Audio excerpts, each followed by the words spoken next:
Hello everyone, hope you all are doing good in your studies. तो आ गया है part 36 MCQ for nursing officer exam. 35 parts already मैं बता चुकी हूँ। गैस्ट्रो इंटेस्टाइनल सिस्टम हमारा हो चुका है। अब हमने एमएसएन पकड़ी हुई है, मेडिकल सर्जिकल नर्सिंग, जिसका हम दूसरा सिस्टम कर रहे हैं, रेस्पिरेटरी सिस्टम। अब ये भी आज की लास्ट वीडियो है रेस्पिरेटरी सिस्टम की। अब आप मुझे कमेंट सेक्शन में बता दीजिए कि कौन सा सिस्टम हमें करना है अब नेक्स्ट। आप कौन सा सिस्टम जो है करना चाहते हो नेक्स्ट वीडियो में।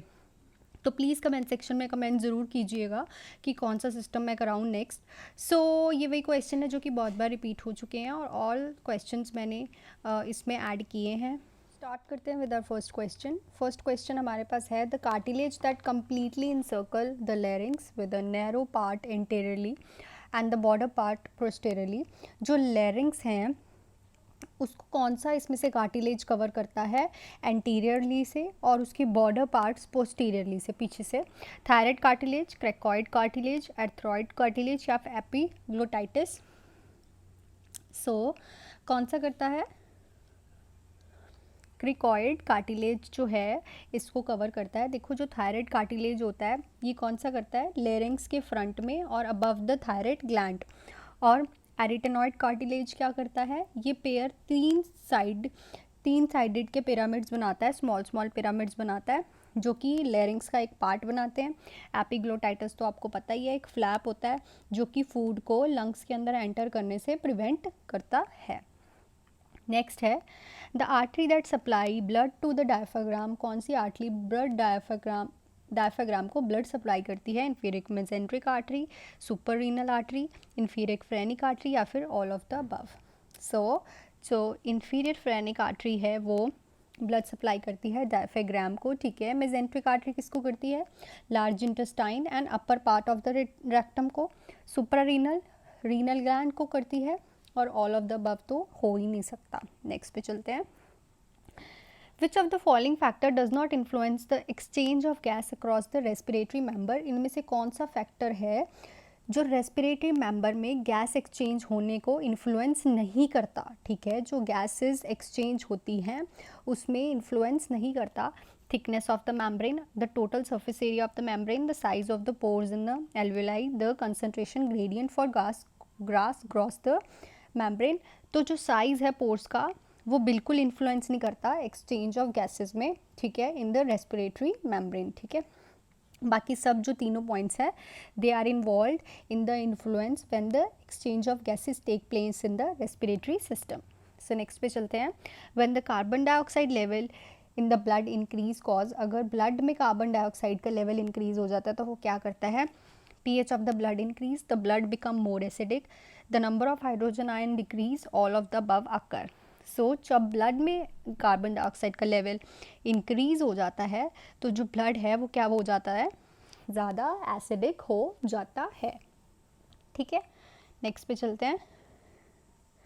When patient is receiving the morphine injection, which parameter needs to be monitored by the nurse? अगर कोई पेशेंट है morphine injection ले रहा है, ठीक है, तो कौन से पैरामीटर्स जो हैं वो नर्स को चेक करने चाहिए?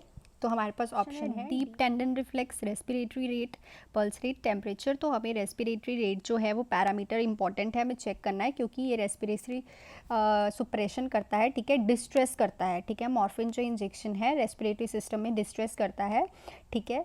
तो ये कॉन्ट्रा इंडिकेटेड भी होता है अस्थमा वाले पेशेंट में, ठीक है। तो रेस्पिरेटरी रेट हम चेक करेंगे। नेक्स्ट पे चलते हैं। Identify the correct statement regarding ADS, acute respiratory distress syndrome में से इसमें से कौन सी स्टेटमेंट है जो वो करेक्ट है? Alveoli are over expand, alveoli lost elasticity, alveolar space are filled with fluid, या फिर एल्वुलाइज आर कोलैप्स्ड। एडीएस में क्या होता है? जो सैक एल्वुलाई की स्पेसिस होती है एल्वुलाइज में वो क्या हो जाती है? फ्लूइड से फिल्ड हो जाती है पूरी, इस वजह से उसको एक्यूट रेस्पिरेटरी डिस्ट्रेस सिंड्रोम बोलते हैं। नेक्स्ट पे चलते हैं। In the patient with COPD best management option is, अगर क्रॉनिक ऑब्स्ट्रक्टिव पल्मोनरी डिसीज़ का कोई पेशेंट है तो उसमें बेस्ट मैनेजमेंट का ऑप्शन कौन सा है? Quit smoking, bronchodilators, low flow oxygen, all of the above. तो हमने कल एक क्वेश्चन किया था जिसमें लो फ्लो ऑक्सीजन देते हैं, बिकॉज इन पेशेंट्स में अगर हम हाइपर ऑक्सीजनेशन देंगे तो उसमें क्या हो जाएगा?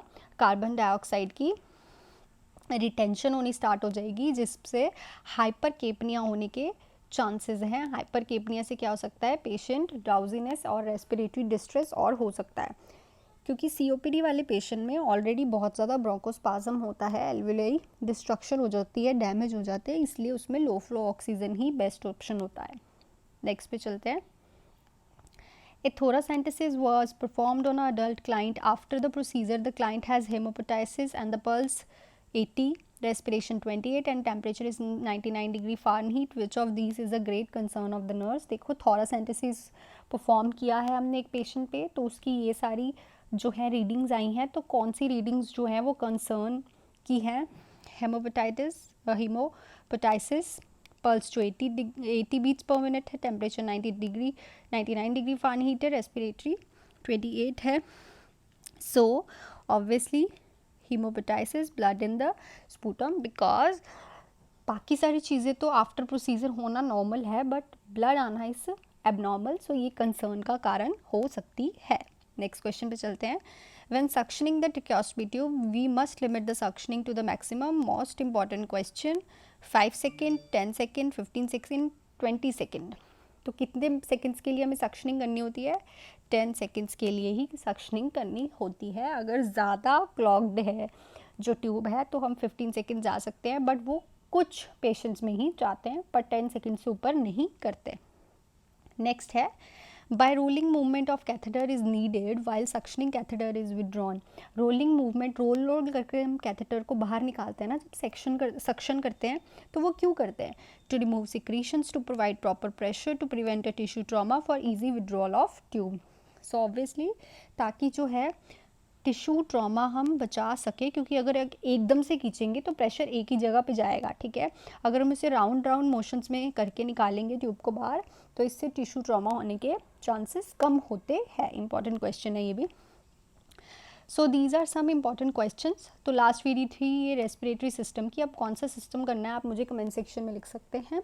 आई होप ये वीडियो आपको अच्छी लगी हो, तो प्लीज़ लाइक ज़रूर कीजिएगा and subscribe to my channel अगर नहीं किया है। अगर किया है तो thank you so much. And अगर आप ऐसे ही सपोर्ट करते रहोगे